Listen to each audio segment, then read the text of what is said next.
अस्सलाम वालेकुम everyone, welcome back to my channel हकीकी पुरअसरार वाक़यात। उम्मीद है आप सब खैरियत से होंगे।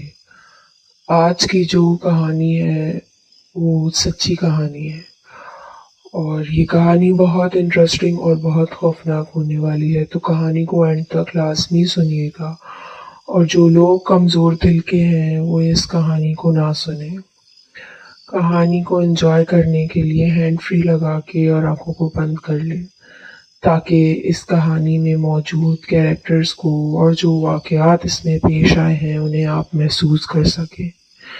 जो लोग चैनल पे न्यू हैं वो चैनल को लाजमी सब्सक्राइब कर देगा। तो चलते हैं आज की कहानी की तरफ। ये वाक़या 2002 कराची का है, जो मेरे एक दोस्त के कज़न के साथ हुआ था।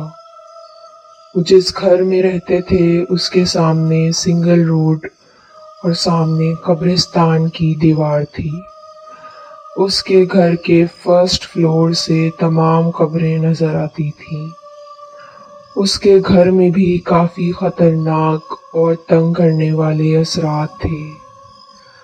उसका कज़न बताता है, हमारे घर अगर कोई दावत भी होती थी तो मगरिब से पहले पहले ख़त्म कर देते थे, क्योंकि कब्रिस्तान वाला रोड मगरिब के बाद से सन्नाटे में रहता था। काफ़ी खौफ आता था। होता कुछ ऐसा था कि वो सिंगल स्टोरी घर था। बराबर वाले घर की छत भी मिली हुई थी। छत से रात चलने की आवाज़ें तो आम सी बात थी, दिन में भी किसी के चलने की आवाज़ आना मामूल बन गया था। वो बताता है, हम दो भाई, एक बहन और अम्मी अब्बू उस घर में रहते थे। हमने वो घर परचेज किया था, जो काफ़ी सस्ता मिल गया था। 2 रूम्स, एक ड्राइंग रूम उस घर में था।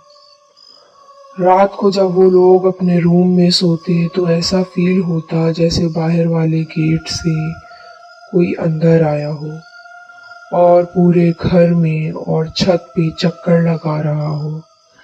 चीज़ों का हिलना, आवाज़ें आना, सामान और कुछ लोगों की बातें करना जो अलग ही कोई ज़ुबान बोल रहे हों। घर के न्यू बर्तन बॉक्स में पैक होते थे।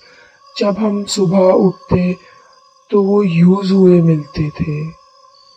एक दफ़ा उसका कज़न बताता है, उसको रात में प्यास लगी।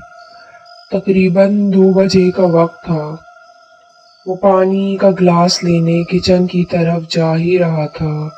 उसकी नज़र ड्राइंग रूम की तरफ पड़ती है तो एक छोटा बच्चा सोफों पे उछल रहा होता है, जबकि उसके घर में कोई छोटा बच्चा नहीं था। वो ये देखने के बाद अपने रूम की तरफ भागा और लेट गया।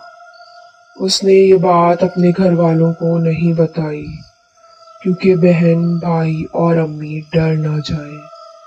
मामलात चलते थे। एक रात वो और इसके कुछ दोस्त 8 बजे छत पे खड़े सिगरेट पी रहे थे। तो वो सब देखते हैं कि बराबर वाली छत पे कोई औरत खड़ी है, जिसकी पीठ इनकी तरफ है, बाल खुले हुए हैं। ये लोग आवाज़ लगा के पूछते हैं, कौन हो? वो कोई जवाब नहीं देती और उस घर की सीढ़ियों से नीचे चली जाती है। ये लोग डर के मारे नीचे चले जाते हैं और उसके दोस्त के घर से बाहर आते हैं तो उनकी नज़र अपने दोस्त की छत पे पड़ती है। वो वही औरत अब उस छत की बाउंड्रीज पे खड़ी होती है जहाँ से ये लोग नीचे आए। वक्त गुजरता चला जाता है, कुछ ना कुछ वाक़यात होते रहते हैं। एक दिन दोस्त के कज़न के वालिद की बहुत तबीयत ख़राब होती है और वो इंतकाल कर जाते हैं। मेहमानों का आना जाना लगा रहता है। 5 से 6 दिन बाद रात में दोस्त का कज़न तकरीबन 8 बजे सिगरेट पीने घर के बाहर आता है और वॉक करता हुआ 15 से 20 कदम आगे बढ़ता है तो उसकी नज़र कब्रिस्तान के मेन गेट पे पड़ती है, जो उससे काफ़ी फासले पे होता है। वो जो देखता है उसके होश उड़ जाते हैं। वो देखता है कि उसके वालिद उस गेट के सामने खड़े हैं, जिनकी 5 से 6 दिन पहले डेथ हुई थी। वो उसको देख के मुस्कुरा रहे हैं और कुछ बोल नहीं रहे। काफी सन्नाटा होता है उस जगह। उसको लगता है मेरा वहम है, पर वो बताता है 15 से 20 सेकंड वो वहां खड़े मुझे नजर आए, फिर गायब हो गए। मैं फौरन अपने घर की तरफ भागा और दरवाजा खोल के अपने रूम में चला गया। मुझे इतने पसीने आ रहे थे कि मुझे देख के घर वाले भी परेशान हो गए।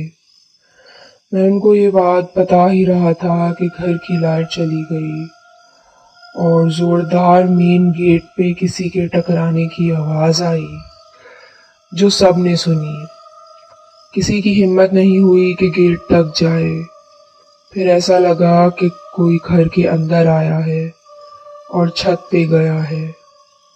छत से कुछ देर तक भारी कदम की आवाज ने तो खौफ में इजाफा कर दिया। 1 घंटे तक ये आवाजें लग रहा था जान ही निकाल देंगी। फिर लाइट जैसी आई आवाजें रुक गई। फिर हमने डरते डरते खाना खाया और अपने रूम में चले गए। सुबह हुई तो देखा इतने बर्तन खानों से सने हुए थे जैसे कोई दावत हुई हो घर में। हमने आलिम को बुलाया पर कोई फर्क न पड़ा। मामलात इस हद तक बढ़ गए कि हमारी इम्पोर्टेंट चीजें गायब हो जाती।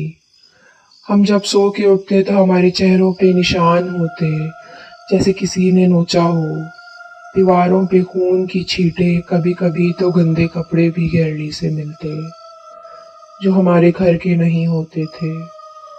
एक बात और कि हमने कुछ परिंदे पाले हुए थे, जो एक एक करके बहुत अजीब तरह से मर गए। किसी की गर्दन अलग होती, किसी का बाजू टूटा हुआ मिलता। पिंजरा बिल्कुल साबित होता और ताला भी लगा होता। न जाने कौन और कैसे मारता था, समझ नहीं आया। खैर फिर हमने 2004 में वो घर सेल करके एक फ्लैट ले लिया, पर आज भी वो सब याद करो तो रोंगटे खड़े हो जाते हैं। तो दोस्तों, ये था आज का वाकया। अगर आपको आज की कहानी पसंद आई है तो कमेंट सेक्शन में ज़रूर बताइएगा, और अगर आप लोगों के साथ भी कोई इस तरह का वाकया पेश आया है तो डिस्क्रिप्शन में दिए गए नंबर या मेल पे अपना वॉइस भेजें। अपना बहुत ख्याल रखिएगा। वीडियो को लाइक एंड शेयर लाजमी करिएगा।